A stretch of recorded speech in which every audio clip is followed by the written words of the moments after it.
Buenas noches, compañeros de la sección C. Después de este periodo de exámenes parciales ya concluidos, vamos a continuar con nuestras clases. El día de hoy vamos a hablar de la determinación tributaria.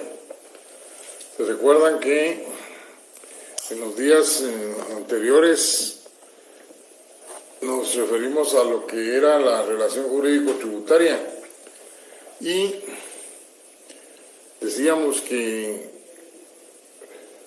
esta se daba cuando el sujeto pasivo se ubicaba dentro del hecho generador que tenía una ley tributaria, se establecía un vínculo entre ambos sujetos y surgía la obligación tributaria. Bueno, si tenemos la obligación tributaria, sabemos que existe una obligación que cumplir, pero como sujetos pasivos no sabemos el monto del impuesto que tenemos que pagar. O sea, solo sabemos que nos ubicamos dentro del hecho generador, pero no sabemos cuánto es el impuesto que tenemos que pagar. Hoy uno de ustedes compra un vehículo y llena toda la papelería, el traspaso electrónico, etcétera, inmediatamente son propietarios. Pero usted compra un vehículo, pero ¿sabe cuánto es el impuesto de circulación que tiene que pagar? No. O sea, sabe que surgió a su cargo una obligación de pagar un impuesto de circulación, o sea, la obligación tributaria, porque se ubicó dentro del hecho generador que establece esa ley, ser propietario de un vehículo, pero no sabe cuánto es el monto.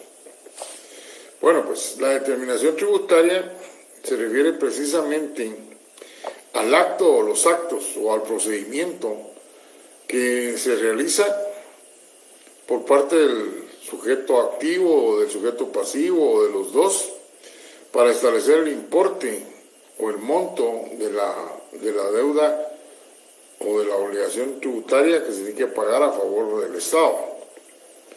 Todo esto es un procedimiento que se realiza porque solo con haberse ubicado dentro del hecho generador no es suficiente. La determinación tributaria, ¿se recuerdan cuando les dije con aquel paseo que dimos el primer día en el contenido del programa? La determinación tributaria no es más que fijar el cuánto y el quién. Cuánto hay que pagar de impuesto y quién es el obligado a pagarlo. Una definición doctrinaria de Héctor Villegas dice que es el acto o conjunto de actos dirigidos a precisar en cada caso particular si existe una deuda tributaria, en su caso, quién es el obligado a pagar el tributo al fisco y cuál es el importe de la deuda. O sea, acto o conjunto de actos. Un procedimiento o conjunto de procedimientos que se tienen que hacer para poder establecer el monto del impuesto a pagar. La definición legal contenida en el Código Tributario en el artículo 103, pues no difiere, pero sí tiene una novedad al final. Esta dice que es el acto mediante el cual el sujeto pasivo o la administración tributaria, según corresponda, o ambos coordinadamente, declaran la existencia de la obligación tributaria. Calculan la base imponible de su cuantía, pero agrega, o bien declaran la inexistencia, la exención o la inexigibilidad de la misma. O sea, esta última parte, hablar de inexistencia o exención o inexigibilidad, eso no está en ninguna definición de la doctrina. Sin embargo, procede. Porque si yo voy a llenar un título de crédito, una letra de cambio, pues yo quiero saber si tengo que pagar o no impuesto.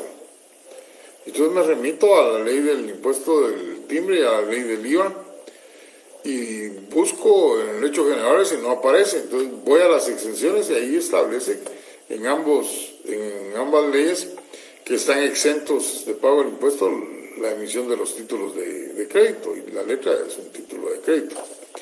Ahí tienen ustedes un ejemplo de cómo funciona esta parte que le agrega el código tributario. Luego, Luego se habla de la naturaleza de la determinación tributaria. Existen dos corrientes. Una que dice que es un acto, tiene carácter constitutivo y la otra tiene carácter declarativo. La primera la siguen la mayor parte de los tratadistas italianos, mientras que es un acto declarativo la mayor parte de los tratadistas latinoamericanos. Pero expliquemos en qué consiste cada una de ellas, o sea, la naturaleza de esta institución. Para los que dicen que tiene un carácter constitutivo, dicen que no es suficiente que solo se cumpla con el hecho generador, que es necesario que se realicen actos administrativos, tributarios, que establezcan el monto de la obligación y que establezcan quién es el responsable del pago de esa obligación. O sea, para ellos la determinación tributaria va a estar completa. Primero, que se dé la relación jurídico-tributaria para que surja la obligación tributaria, pero que posteriormente se realicen los actos tendientes a establecer el monto de la obligación y quién es el obligado al pago. Para estos autores no se puede hablar de pago del impuesto solo con mencionar que surgió la obligación tributaria. Hay que establecer cuánto es de deuda y quién es el obligado al pago de la deuda. En la oposición, los que dicen que tiene carácter declarativo, pues aquí es todo lo contrario. Ellos dicen que una vez que se da la relación jurídico-tributaria surgió la obligación. Surgió la obligación porque ya se cumplió con el hecho generador. Y que la determinación lo que hace es establecer el monto de una deuda preexistente. O sea, que ya estaba señalada la obligación y lo único que se hace a través de la determinación es fijar el monto del impuesto. La obligación tributaria, su existencia no depende, dice, no depende de que se determine. Esta lo que hace es ratificar el monto de una obligación que tiene que cancelarse. Yo definitivamente creo que realmente la naturaleza es de carácter constitutivo. Porque ¿de qué me sirve a mí comprar un carro que se hagan todos los trámites legales, aparezca en el registro fiscal de vehículos el registrado a mi nombre el vehículo, si hasta ese momento no sé cuánto es lo que tengo que pagar de impuesto? Se tiene que llevar a cabo la determinación, o sea, fijar el monto del impuesto. Se hace una escritura de compraventa y se pone el monto del impuesto.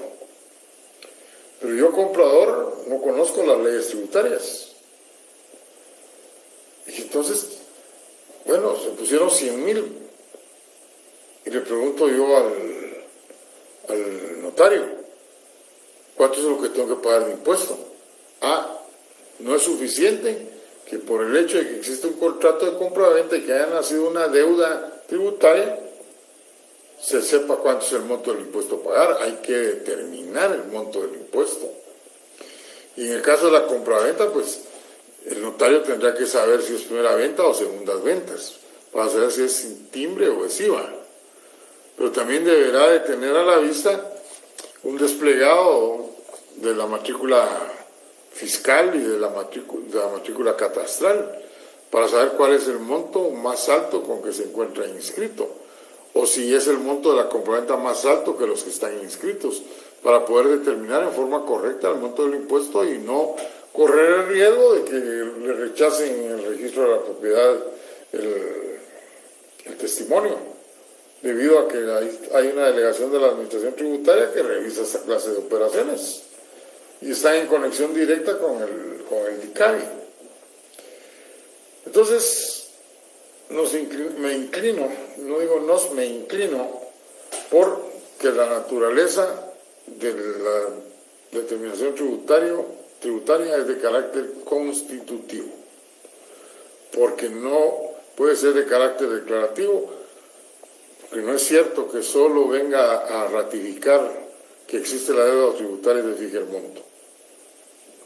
Es consecuencia de, y debe darse, para que realmente haya bases para el cumplimiento de la deuda tributaria. Luego tenemos las clases de determinación tributaria. Pues ya las clases quedaron señaladas desde el momento en que yo les di la definición legal. Ahí dice en el artículo 103 que es el acto mediante el cual el sujeto pasivo o la administración tributaria o ambos coordinadamente establezcan el monto de la existencia de una obligación tributaria. O sea, ¿cuáles son las clases de determinación? Determinación por parte del sujeto pasivo, determinación por parte de la administración tributaria, o sea, el sujeto activo, y determinación mixta. O sea, cuando habla de ambos coordinadamente, es la determinación mixta según la doctrina. Vamos por partes. ¿Cuál es la determinación por parte del sujeto pasivo? Bueno, es aquella en la que el contribuyente, hablando en términos generales, revisa toda la documentación, dependiendo del impuesto que se trate, y hace los cálculos correspondientes y dice el monto del impuesto a pagar es tanto. Ingresa a Declaraguate el formulario que le corresponde y pone los datos, el sistema le da la tasa impositiva y el monto del impuesto a pagar. Eso es ahora tan fácil hacerlo. Antes todo era manual. Recuerden ustedes que los formularios se llenaban a máquina. Había que ir a recoger los formularios a la SAT. O sea, ahora sí se cumple con el principio aquel de comodidad. Ya todo lo hacemos desde nuestro escritorio. Más si tenemos banca SAT.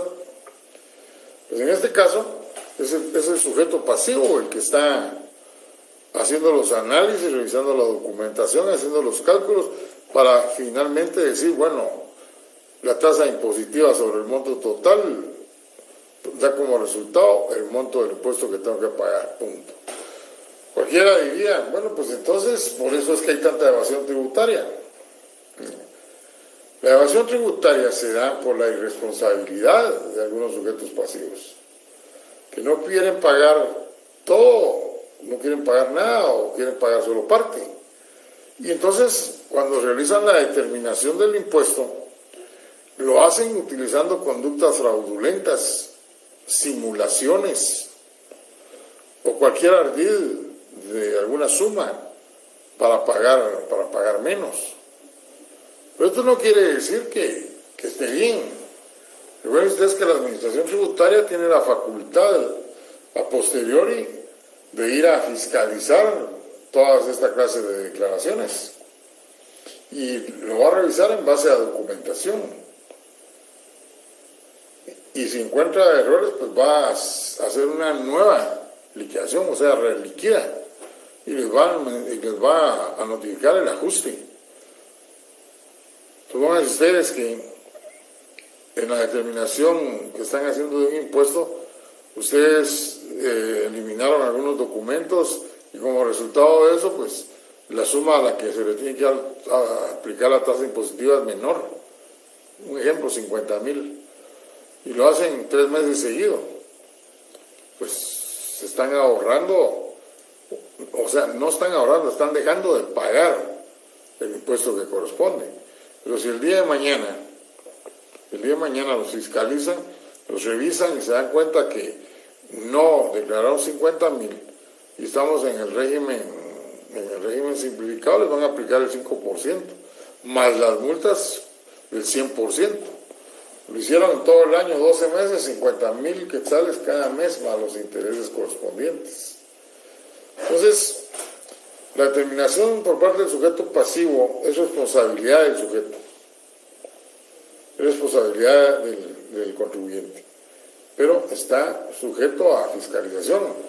Y la administración tributaria tiene 4 años para fiscalizarlos. 4 años en los cuales ustedes no pueden decir que se les perdió la documentación, que la botaron, que la rompieron o que la perdieron, ¿no? Si no, ahí van a ver más adelante qué es lo que sucede. Son 4 años que tienen una obligación de tener, por ejemplo, el IVA que se tiene que pagar de agosto, que se tiene que pagar ahorita en septiembre, tenemos hasta el 30 de septiembre para pagarlo. Y los 4 años corren a partir del siguiente día del último día del mes de noviembre por 4 años.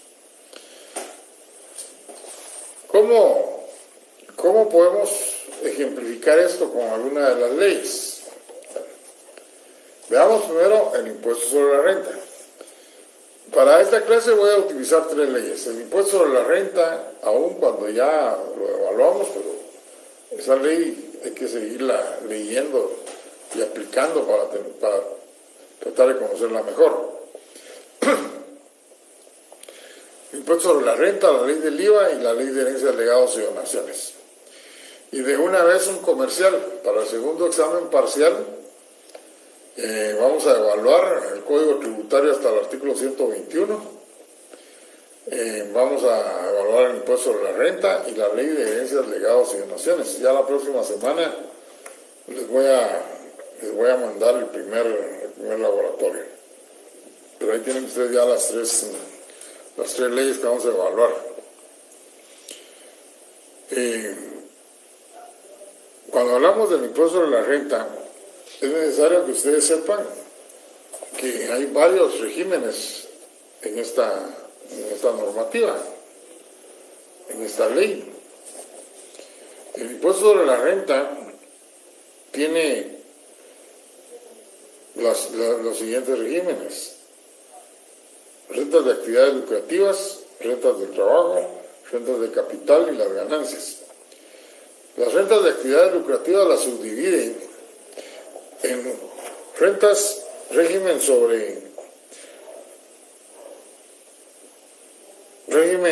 individual, sobre utilidades de actividades lucrativas, y el régimen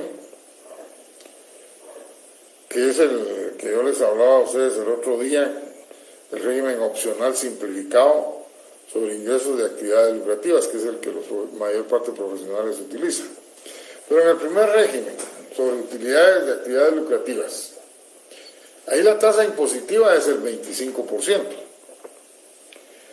Se pueden poner los deducibles, pero ¿cómo se determina el monto del impuesto a pagar?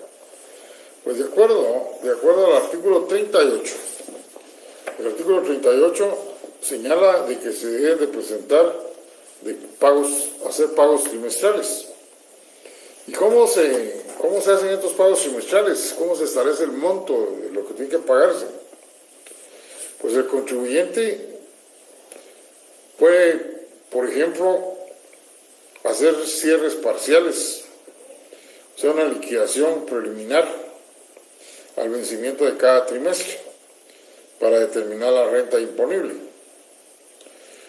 O la otra opción es que sobre la renta imponible estimada en 8% del total de las rentas brutas obtenidas por actividades que se tributan en el trimestre respectivo. Este pago lo tiene que hacer al vencimiento de cada trimestre. Al finalizar el ejercicio, pues tendrá que hacer una liquidación anual, poner todos los deducibles que correspondan, y en base a todos estos deducibles, pues va a surgir la renta imponible. A eso le aplica el 25%, y ese es el monto del impuesto a pagar, pero como hizo pagos trimestrales, le resta lo que ya pagó, y la diferencia es lo que tendría que estar pagando.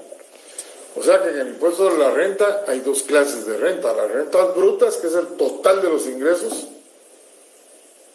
menos las deducciones,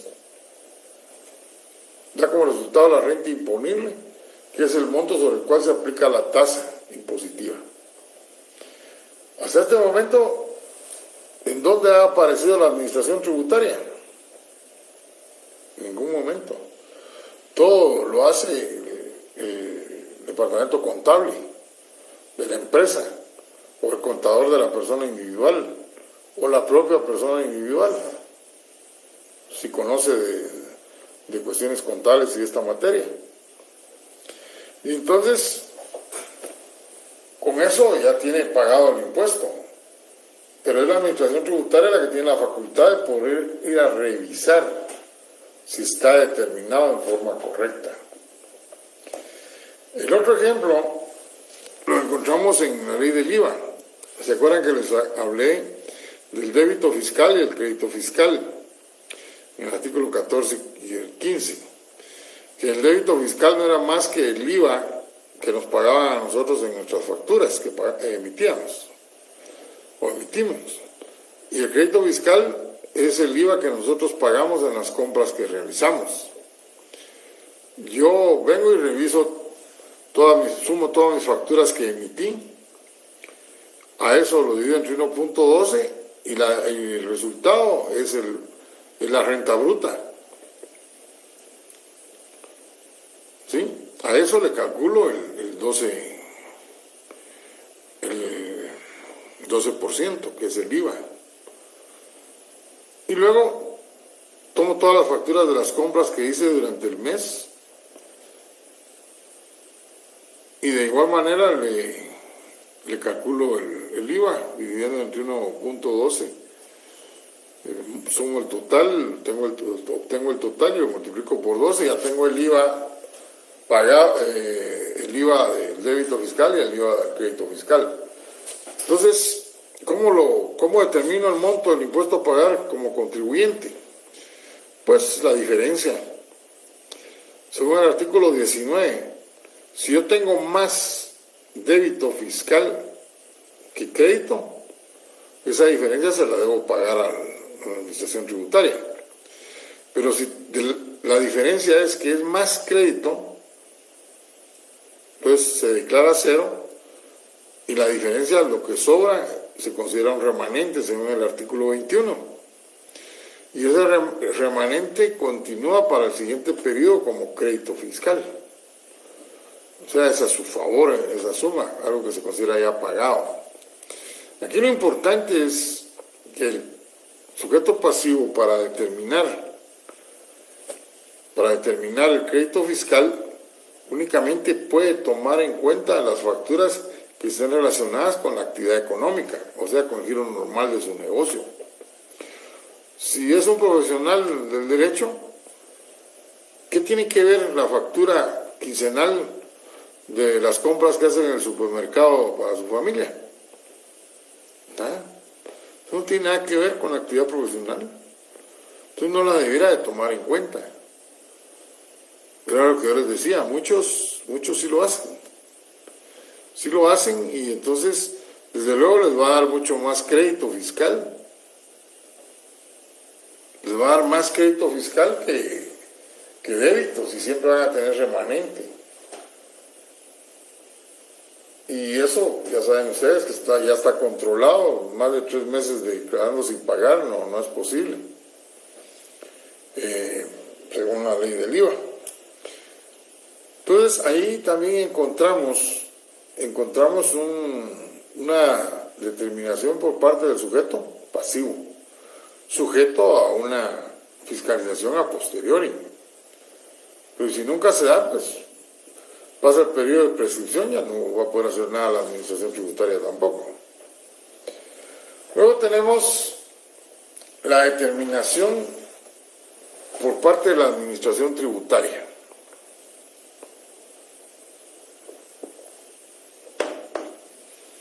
Aquí es lo contrario. Aquí el sujeto pasivo no hace nada. No hace nada, pero se dio la relación jurídico-tributaria, se ubicó entre el hecho generador y le nació la obligación. Pero para saber el monto, no es el sujeto pasivo el que tiene que hacer cálculos, analizar facturas o documentos contables para decir cuánto es el monto del impuesto a pagar. Eso lo hace la administración tributaria. Por ejemplo, el vehículo que estábamos hablando, que lo compraron hoy, que con esto de los traspasos electrónicos inmediatamente aparecen ya como propietarios, pues soy propietario, pero no sé cuánto tengo que pagar de impuesto. ¿Y soy yo el que tengo que determinar el monto del impuesto? No. Según el artículo 55 del IVA, la Administración Tributaria anualmente en el mes de noviembre tiene que publicar una tabla de valores imponibles donde están todos las marcas de vehículos que circulan en el país, el código por año o por atendiendo a las especificaciones de cada uno de los vehículos, y ahí aparece el monto del impuesto que tiene que pagarse. O sea, ya está hecha la determinación por parte de la Administración Tributaria. Eso lo publican en el diario oficial, en otro mejor circulación, y también está en la página de la SAT. Pero si uno no quiere hacerse problemas en andar buscando ese listado, ya la Administración Tributaria creó este otro programa en el que ustedes ingresan el número de placa, el número de NIT del propietario, y automáticamente les aparece cuánto es el monto del impuesto a pagar. Generan el formulario correspondiente, lo congelan y mandan a imprimir el 2000 y ya tienen para ir a pagar. Si es Bancasat, pues también no tienen que ir a pagar a ningún lado, sino que se hace la transferencia. ¿Qué hicieron ustedes ahí? Pagar lo que ya les dijeron que tenían que pagar. Ustedes no hicieron ningún cálculo. Por eso se habla de determinación administrativa, determinación por parte de la Administración Tributaria, porque son ellos los que nos señalan cuánto es el monto del impuesto. Igual sucede con el YUSI. En el YUSI, el que lleva el catastro municipal es la municipalidad, en algunos casos todavía el DICABI. Y hay municipalidades tan avanzadas, podríamos decir, que al principio de año nos mandan a señalar, a indicar cuánto es el monto del impuesto que tenemos que pagar de YUSI. Nos dicen el impuesto trimestral y el impuesto anual, para que lo quiera hacer. Recuérdense que solo se puede pagar hasta un año. Incluso ellos asignan nuevos valores a los inmuebles. O sea que no puedo yo en base al anterior recibo ir a pagar, porque ya puede haber un cambio. Y cuando hay cambio les notifican.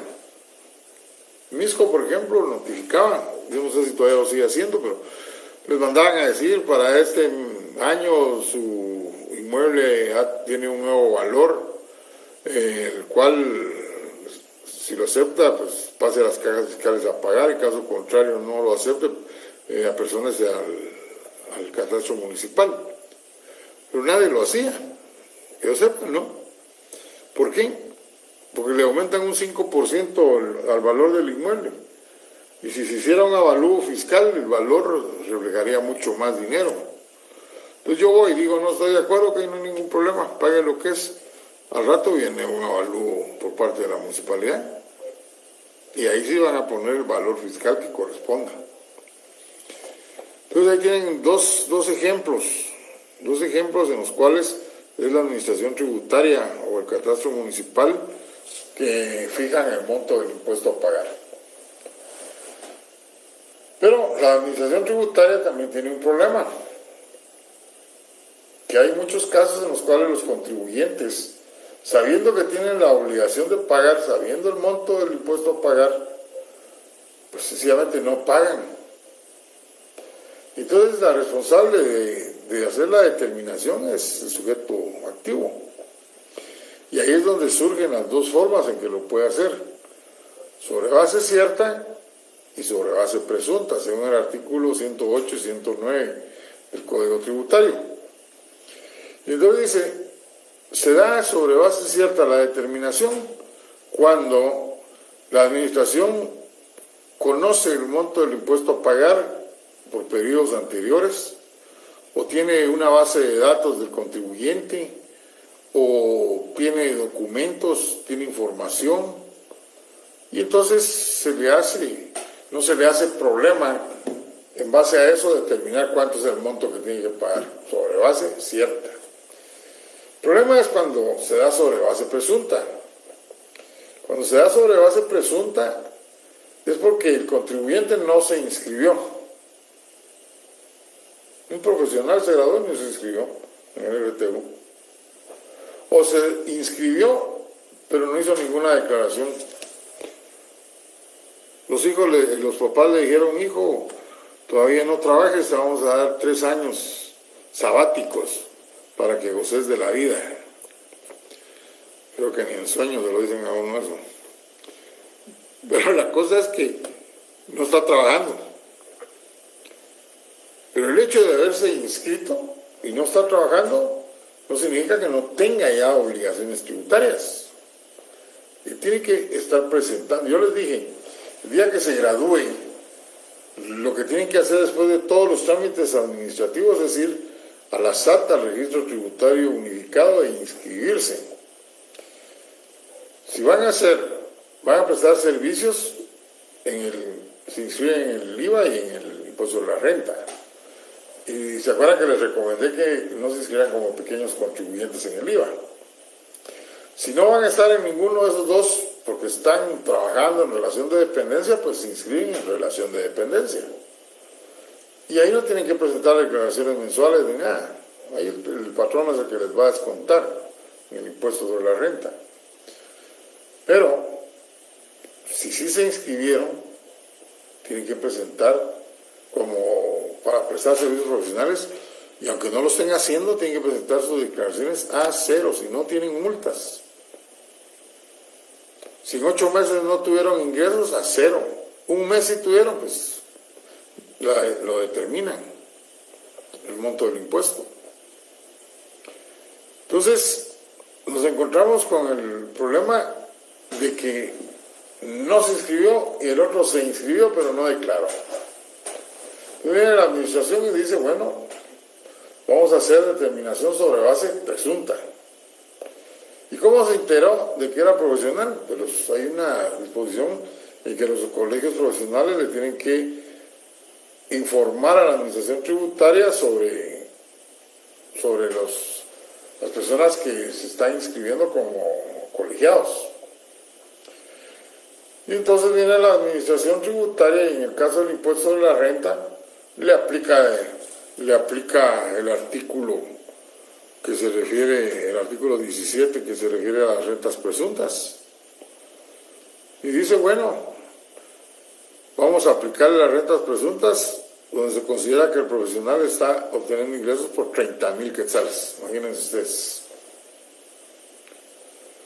Por 30,000 quetzales. Y como no está inscrito, le va a aplicar la tasa impositiva del 25%, el que se aplica al régimen sobre utilidades de actividades lucrativas. Ahora, si está inscrito y no cumplió, siempre la renta presunta es 30,000, pero le aplica la tasa impositiva del 5%, si es hasta 30,000, el 5% sea 1,500. Pero si usted solo tiene 3 años, o está en menos de 3 años de graduado, dice ese artículo 17 que solo su renta presunta van a ser 15,000. Todavía no ha hecho cartera, entonces hasta 15,000. Entonces le van a aplicar el 5% y va a pagar 750. Y sobre esa misma base va lo referente al IVA, pues.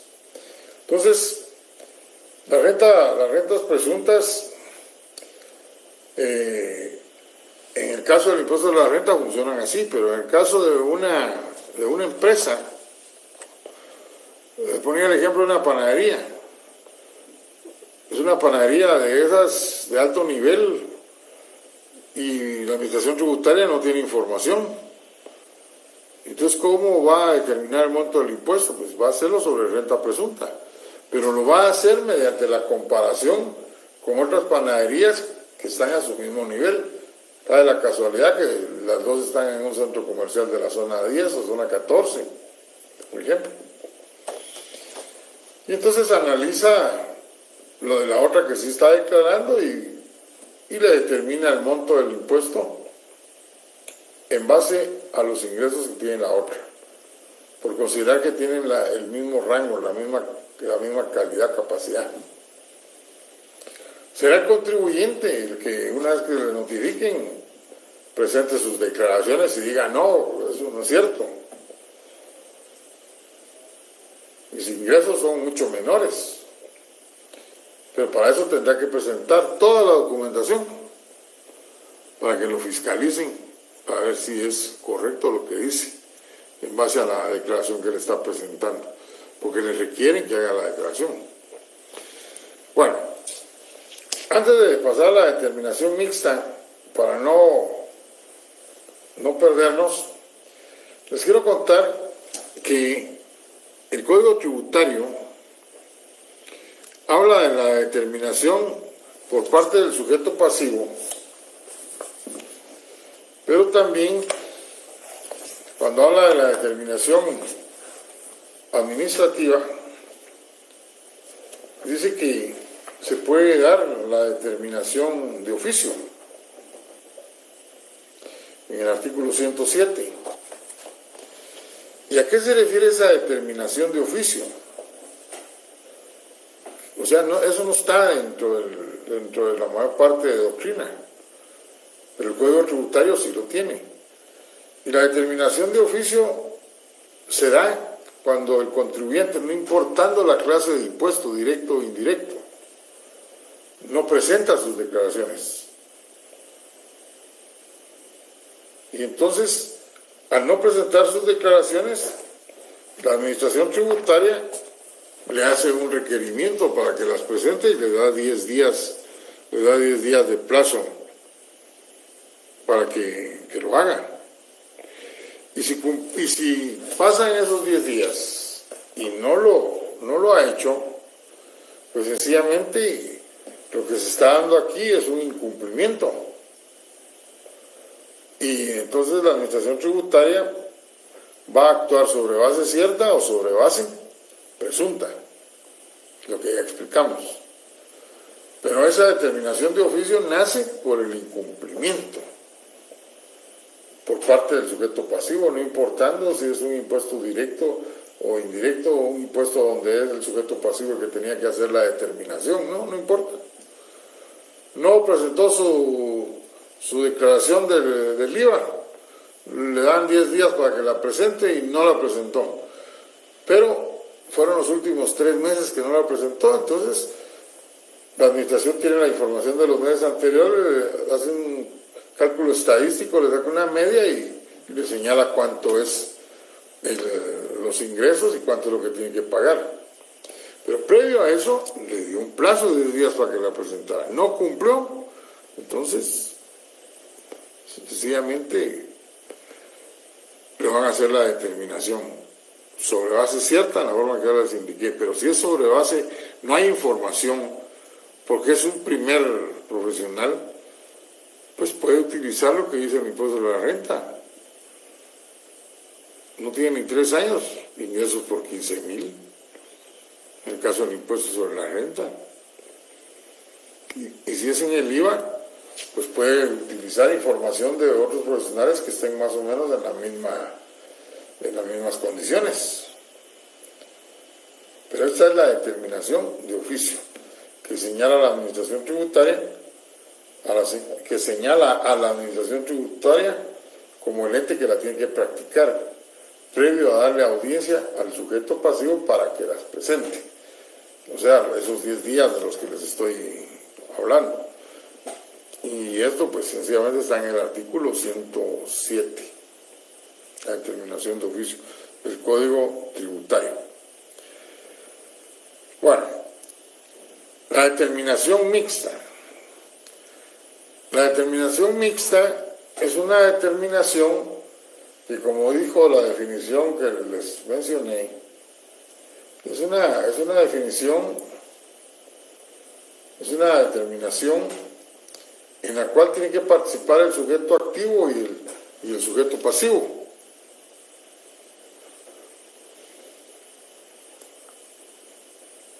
Y cuando se da esa situación, nos estamos refiriendo a que tienen que actuar, tienen que participar los dos sujetos. Si no lo hacen, pues no se puede establecer el monto de la obligación. Los dos tienen que aportar, tienen que estar coordinados. El clásico ejemplo de esto no es más que la aplicación de la ley del impuesto de herencias, legados y donaciones. Muere una persona y existen bienes muebles e inmuebles. ¿Qué es lo primero que tendrán que hacer los herederos? Pues buscar a un notario para que se lleve a cabo el proceso sucesorio testamentario o intestado.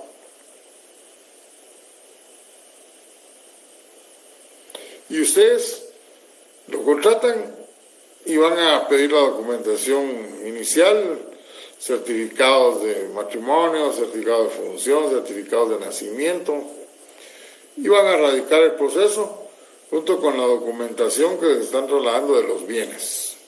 Dan todos los avisos que ya saben ustedes cuáles son, mandan, resuelven cuál es la fecha de la Junta de Herederos, luego se pagan los edictos, se fracciona el acta de Junta de Herederos, se mandan a hacer los avalúos, se hace el inventario, y previo a realizar la declaratoria de herederos hay que mandarlo a la PGN, el expediente. No puso ningún previo, ningún pero, y entonces sencillamente se hace el auto declaratorio de herederos. Hasta ahí estábamos hablando del artículo 39, 40 y 41 de la Ley de Herencias.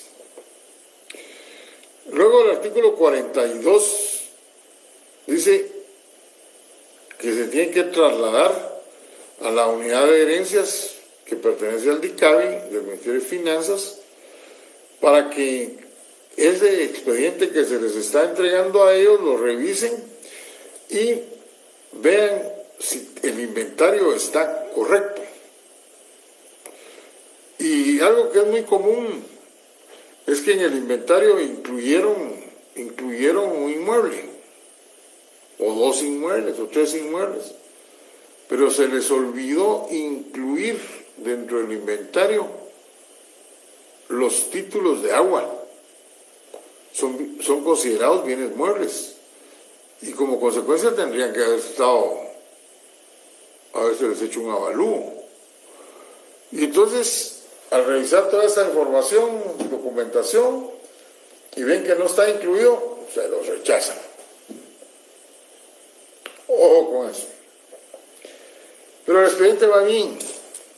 Entonces ya procede, según el artículo 42, a hacer la liquidación del impuesto, aplicando el artículo 7 de la Ley de Herencias, donde está el elemento cuantitativo y las tasas impositivas y los parámetros sobre los cuales se aplica. Una vez que esta unidad ha determinado cuánto es el monto del impuesto, pues se lo traslada a la Contraloría General de Cuentas, porque como hay dinero de por medio que va a ser a favor del Estado, ellos tienen que revisar que la liquidación esté correcta. Si todo está bien, se las regresa, y entonces, de acuerdo al artículo 42, se les va a fijar 10 días, el plazo de 10 días para que paguen el impuesto. Si la Contraloría dice que no está bien la liquidación, pues se los va a regresar a la unidad, porque a ellos se les pasó lo del agua, para hacer con un ejemplo. Y entonces ahí les notifican a ustedes que no está bien. Y para entonces estamos ya hablando de 6 meses, por eso hay que tener mucho cuidado, porque si no, esto se vuelve eterno. Entonces, ya les notifican los 10 días y pagan. Participaron obligadamente los dos órganos, los dos sujetos, sí. El sujeto activo no puede decir cuánto es el monto del impuesto si el sujeto pasivo no le traslada toda la información y la documentación. Otro ejemplo de determinación mixta es el pago del impuesto de importación.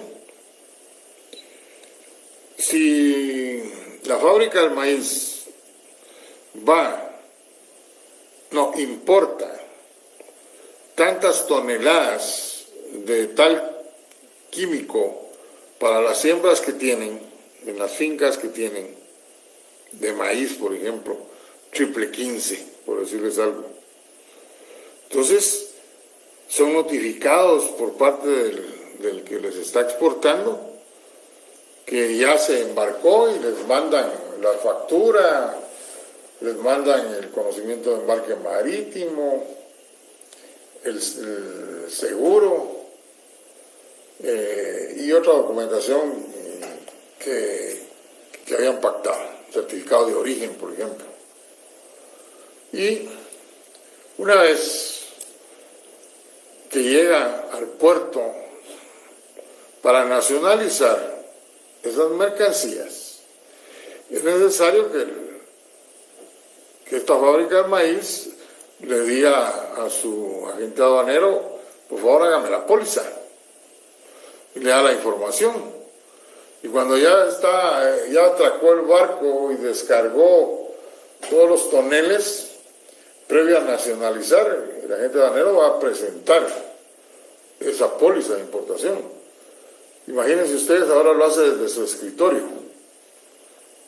O sea, ya hay pólizas electrónicas, de importación electrónicas. Y la administración tributaria revisa la documentación. Si todo está bien, pues le da la orden para el pago del impuesto de importación, porque ve que el arancel que se aplicó es el correcto, o sea, el impuesto.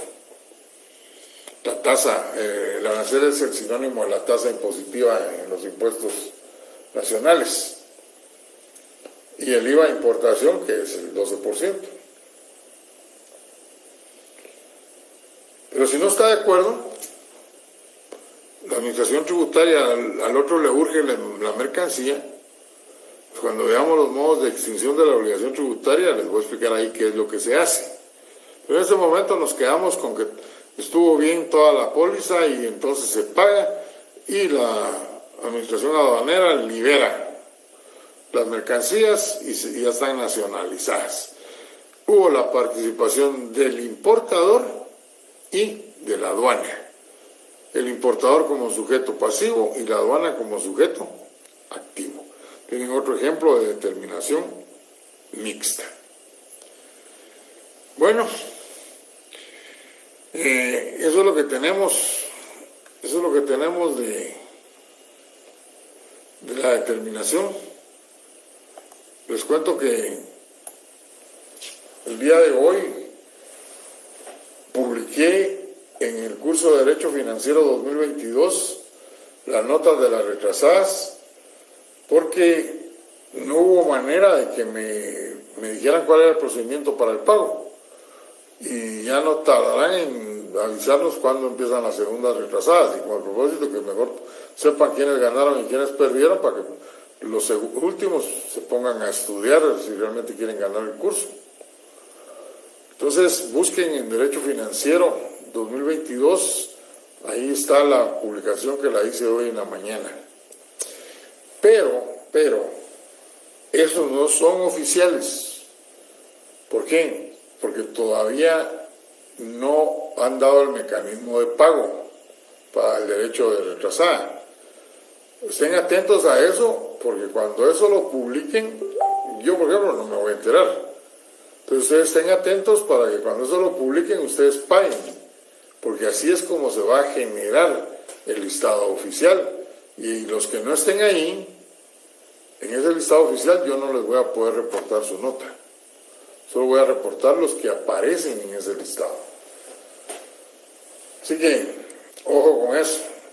Para los compañeros que pidieron examen extraordinario, los que yo tengo bien controlados, se les avisó por teléfono hoy en la mañana que el examen de extraordinario va a ser el jueves a las 3 de la tarde en mi bufete. Se tienen que presentar a la 15 calle A, 10-49, zona 1.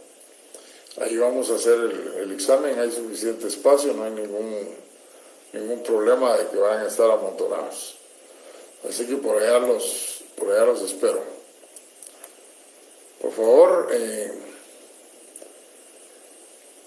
compren ya sus leyes del Código Tributario, el impuesto de la renta y la ley de herencias, legados y donaciones y empiecen a leerlas.